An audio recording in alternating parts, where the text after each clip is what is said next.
Right, hello. I just thought I'd do a little video on my beloved Streetwise. It's a lovely weekend, so I thought I'd introduce myself. I'm Damien. You're probably going to start to see a little more of this ugly face on the channel as I do more things. If there's anything you want, I'm thinking of starting to do videos about actually progress of the cars, where I'm taking bumpers off, changing things, servicing, stuff like that. If something like that interests you, let me know. But just for now, I'm just going to go around the Streetwise, which we owned originally 3 years ago. Had it here, sold it for just under 2 years, got it back and restored it again because it had gone a bit rubbish and a bit neglected. So I'll show you what if I can remember what we've done on it, and what about it going forward as well. Right, so here he is. My son named him a few years ago Thomas Rover because he's mad on he was mad on Thomas the Tank Engine and obviously the colour. So we named him Thomas. Since I've got him, I bought him off a friend. It's been fully waxed, oiled and all that stuff yearly. Well, I say yearly, the year I had it, just before I sold it, and then recently again. It's also had all the cavities and stuff done like that. It's had all the trims off the sides off, waxed, oiled underneath, rust proofed, various things. My son decided he wanted to add the chrome caps on, so they've been added on again recently. I'm not too sure on them, but I'll let him have that decision.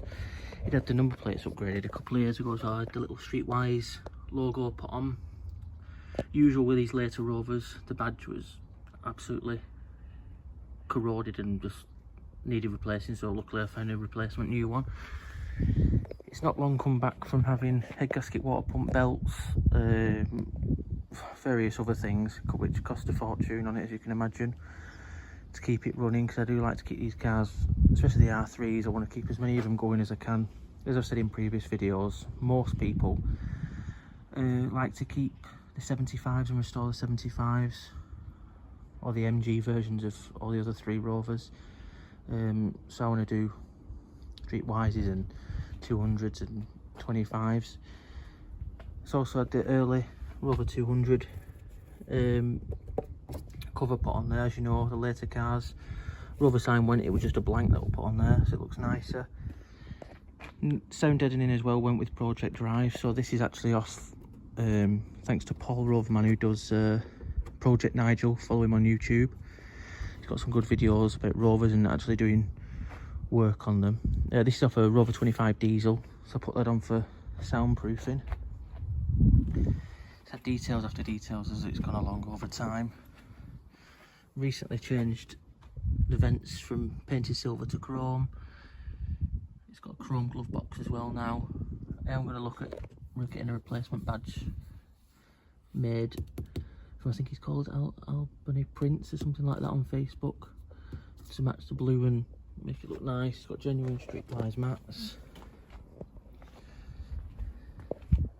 I have looked after it while I've had it, and like I said, a few things got neglected when it went away to its later stoner. I got it back off in November, I think it were, October, November. So it's been through the parts of restoring it again. I have had a Smiley 75 plate put on it as well, again with Streetwise at the bottom. As you can see, this is quite not rare is probably the wrong word, but there's not many about these Olympics anymore. I think they built 500 of them, I think there's 70 something left. It's had then these new badges put on, again they fade. It's had numerous work underneath, new exhaust, stuff like that. I'm still waiting on a headlining. I've agreed a guy on one of the forums who's actually got a headline of a car he's breaking, which he's recently done, which is a very similar blue to the bodywork. So I'm going to have that on the inside.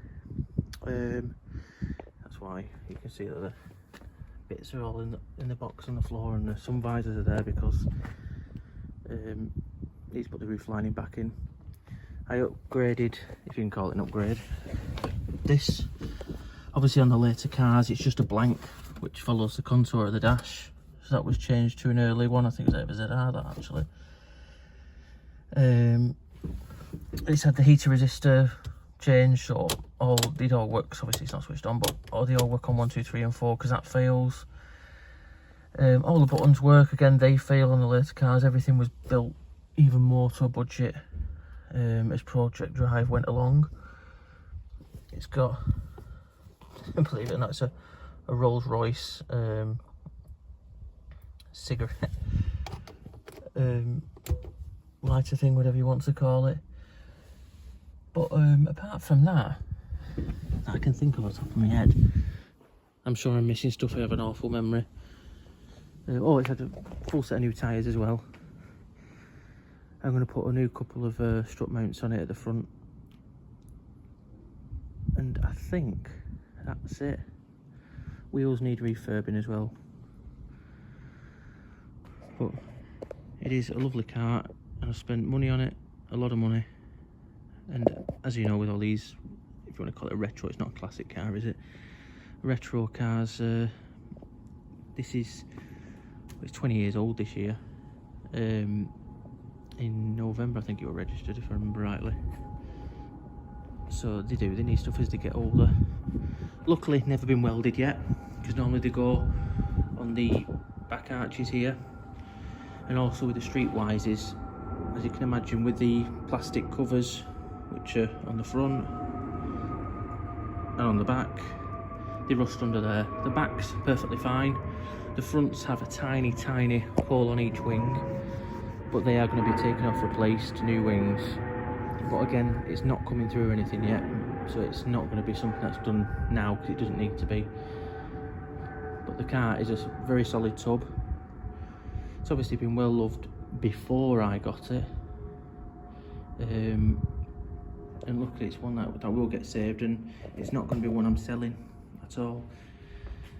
The next video, I'll do you a quick video on the 25, where that is at the completely other end of the spectrum compared to that, but they all have to start somewhere. Thanks for watching.